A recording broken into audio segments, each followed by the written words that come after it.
யாரோ ஒரு அம்மா சொல்லுங்க அப்பத்தை சுட்டுச்சான், யாரோ ஒரு அம்மா வடைய சுட்டுச்சான், எலியா வாங்கி தின்னாராம். இதெல்லாம் இப்ப யாரா கேட்டது? இதை எதுக்குடா எழுதி வச்சீங்க? எனக்கு பதில் சொல்லு. நீங்க தான் பிரசங்கம் பண்ணணும். இத எதுக்கு எழுதி வச்சாரு? இதுல இருக்கிற மாதிரி நானும் ஊழியக்காரனோட கனெக்ட் ஆனா இந்த அம்மாவுக்கு நடந்தது எனக்கும் நடக்கும், எனக்கும் நடக்கும் என்பதற்காகத்தான் இது எழுதப்பட்டு இருக்கிறது.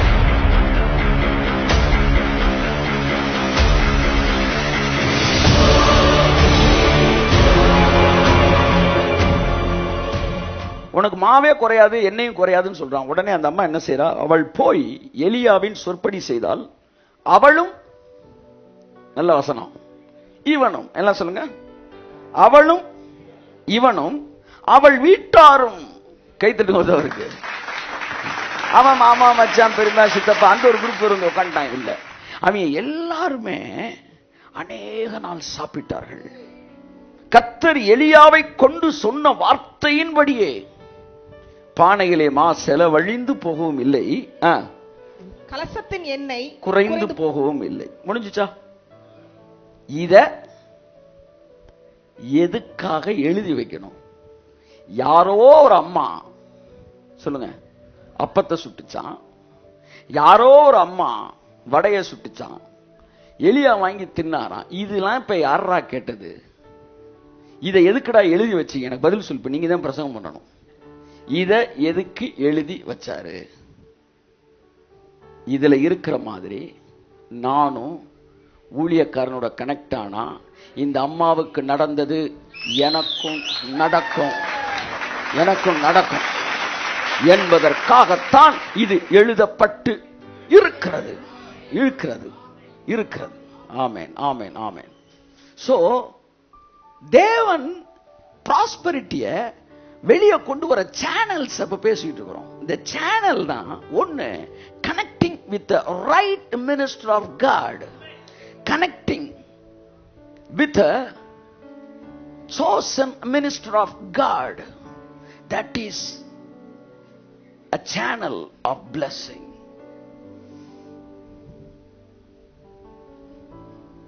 தேவன் அப்படிதான் கட்டமைக்கிறார்.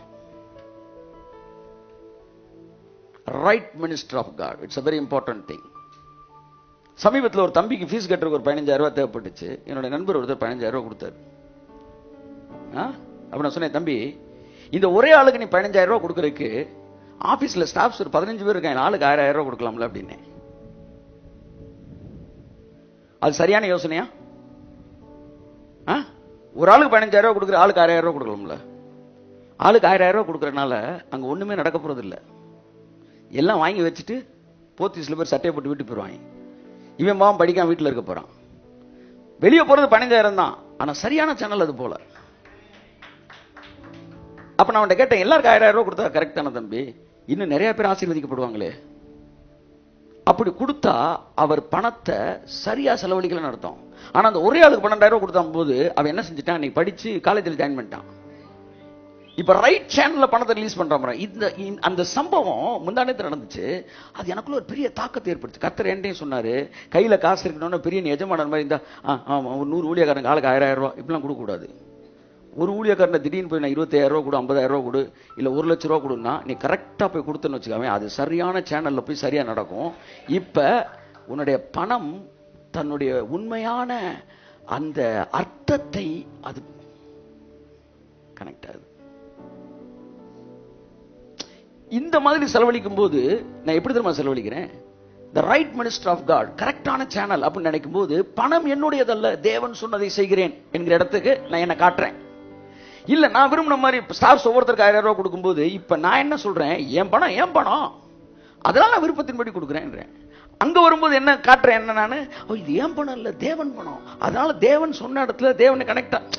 சோ இத நான் எஸ்டர்டே டே பிஃபோர் எஸ்டர்டே யோசிச்சேன், ஆண்டவரே இனிமே நானும் எப்படி சரியா ஒரு ஆள் கொடுக்கும்போது அவன் படிச்சு மேல நீங்க என்ன இணைத்திருக்கிற சரியான சேனல் நான் பணத்தை ரிலீஸ் பண்ணேன்.